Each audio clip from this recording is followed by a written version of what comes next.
Jabalpur cruise हादसे की राख अभी ठंडी भी नहीं हुई थी कि उत्तर प्रदेश के प्रयागराज से एक ऐसी घटना सामने आई जिसने ममता के इतिहास को अपने ही खून और आंसुओं से लिख दिया। 4 बच्चों को बचाने में मां जिंदा जल गई। 12 मई 2026 की वो मनहूस रात, प्रयागराज का नैनी बाजार, चैंपियन गली, चारों तरफ सन्नाटा पसरने ही वाला था कि अचानक ऐसी चीख पुकार मचती है जिससे पूरा इलाका दहल जाता है। एक हंसता खेलता परिवार, क्राकरी कारोबारी रामलाल केसरवानी के 3 बेटों का संयुक्त आशियाना। नीचे दुकान और गोदाम था, ऊपर की मंजिल पर वो दुनिया आबाद थी जिसकी ढाल एक माँ थी। शॉर्ट सर्किट से लगी एक चिंगारी देखते ही देखते यमराज की लपटों में बदल गई। नीचे से निकलने का हर रास्ता बंद हो चुका था। जहरीला काला धुआं फेफड़ों में समाने लगा था। मौत सामने खड़ी नाच रही थी, लेकिन उस मौत के सामने एक माँ खड़ी हो गई, अर्चना केसरवानी। पूरे 30 मिनट तक वो माँ जलती हुई आग और घुटते हुए धुएं के बीच यमराज से अपने बच्चों की जिंदगी की भीख मांगती रही, लड़ती रही। उसने अपने जिगर के टुकड़ों पर आंच नहीं आने दी, भले ही उस आग की लपटों ने उसकी खुद की कोख को जलाकर राख कर दिया। अरे ऊपर बैठे विधाता, तूने कैसा इम्तिहान लिया उस माँ का। बच्चों को बचाने की ऐसी तड़प की खुद के जिस्म में आग लग गई, चमड़ी झुलसने लगी, लेकिन उस जाबाज माँ के हाथ तक नहीं रुके जब तक उसका आखिरी बच्चा सुरक्षित नहीं हो गया। गुरु, जरा उस भयावह मंजर को अपनी रूह के भीतर महसूस करके देखिए। रात के करीब 9 बज रहे थे। संजीवनी क्राकरी के फर्स्ट फ्लोर पर बने गोदाम से अचानक आग की बड़ी बड़ी लपटें उठने लगती हैं। क्राकरी का सामान, प्लास्टिक और थर्माकोल, आग ने ऐसा विकराल रूप धारण किया कि पूरे मकान को किसी अजगर की तरह जकड़ लिया। निचली मंजिल पर जो लोग थे वो तो जैसे तैसे बाहर भाग निकले, लेकिन ऊपरी मंजिल पर मौजूद महिलाएं और बच्चे कैद हो गए। फायर ब्रिगेड को तुरंत फोन किया गया। सायरन बजाती गाड़ियां आई भी, लेकिन अफसोस वो चैंपियन गली इतनी सकरी थी कि दमकल की बड़ी गाड़ियां मौके तक पहुंच ही नहीं पा रही थी। रेस्क्यू में देरी हो रही थी और उधर ऊपर के मंजिल पर जिंदगी की सांसें कम हो रही थी। दम घुटने लगा था, बच्चे रो रहे थे। मम्मी मम्मी की चीखें उस सकरी गली की दीवारों से टकराकर दम तोड़ रही थी। नीचे से भागने का कोई रास्ता नहीं बचा था, इसलिए अर्चना अपने 3 बच्चों और एक भतीजे को लेकर भागते हुए छत पर चढ़ गई। उसे लगा कि आसमान के नीचे शायद कोई रास्ता निकलेगा, लेकिन वहां तो आग की लपटें पहले से ही घात लगाए बैठी थी। छत पर पहुंचते ही अर्चना ने देखा कि सामने गली के उस पार पड़ोसी की छत पर लोग जमा हैं।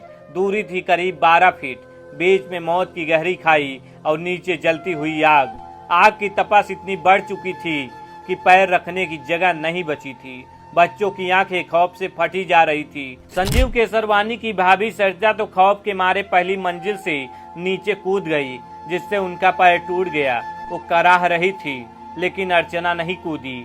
अगर वो कूद जाती तो उसके पीछे उसके मासूम बच्चे जलकर खाक हो जाते। अर्चना के पास गोदी में उसका महज 1 साल का मासूम बेटा था, वो बच्चा जो अभी दुनिया को ठीक से जानता भी नहीं था। अर्चना ने एक पल का भी वक्त नहीं गंवाया।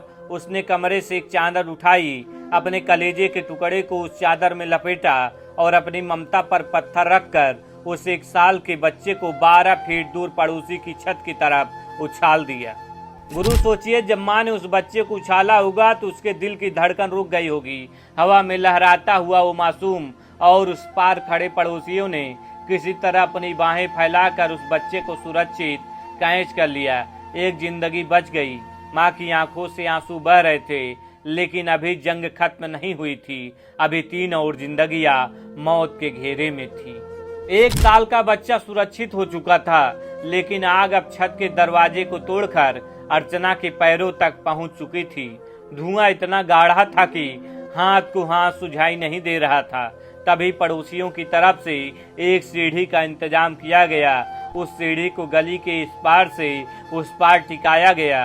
अर्चना ने अपनी 13 साल की बड़ी बेटी और 10 साल की छोटी बेटी को आगे बढ़ाया। सीढ़ी कांप रही थी, नीचे आग की भट्टी सुलग रही थी।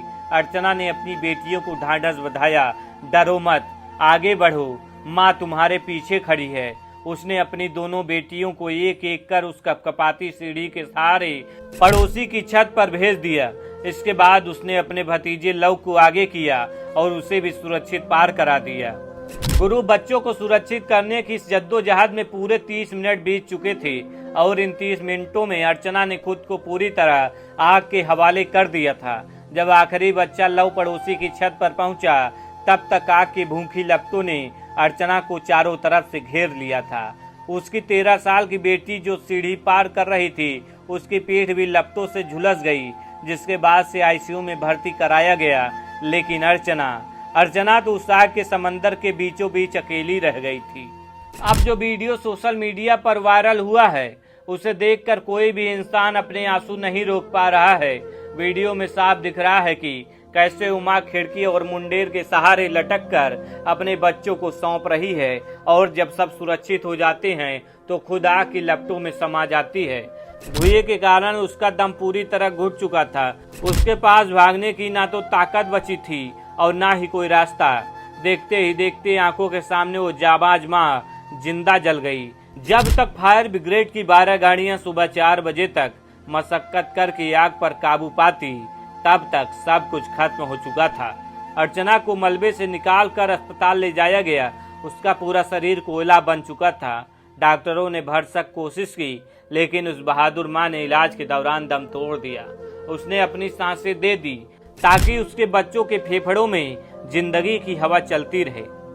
आज प्रयागराज के नैनी बाजार में मातम पसरा है। हर आंख नम है, हर दिल रो रहा है।